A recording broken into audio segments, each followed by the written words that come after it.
Assalomu alaykum. Aleyküm assalom. Yaxshimisiz o'g'lim? Bola charchamayapsizmi? Davolangani keldingizmi? Ha, onam bilan keldik. Qayerdansiz? Qayerdan? Aytdim-ku, qayerdalar. Men birinchi qayerdanman deb tanishtirishadi o'zini. Ha. Bir rosa mehnat oldidan nimaga bu? Endi mana onajonimni bir ro'zadan chiqqandan keyin lichina qildirib olaylik dedik. Har yili yetib turamiz. Har yili bittadan. Har yili keladi onam. O'tgan bitta seni bilan kelgan. Bu yilman billa.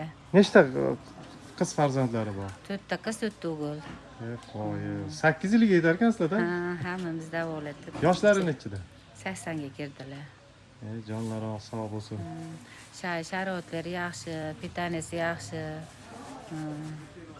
Lichinalari yaxshi. Doim yotib turamiz. Suvga tushadilar, parafin oladi, massaj oladi, tuk beradi.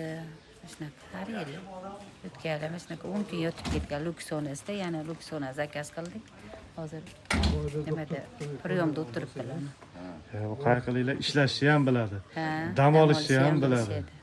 Joninglar sog' bo'lsin, vaqtinglarga onanglar umri uzoq bo'lsin. Rahmat. Yaxshi dam olinglar. Alloh shifo bersin. Rahmat o'g'lim. Ya ben nişini olamam da. Ha, hamma qaydandir kelyapti bu yerga. Atadan gelin 40 kere.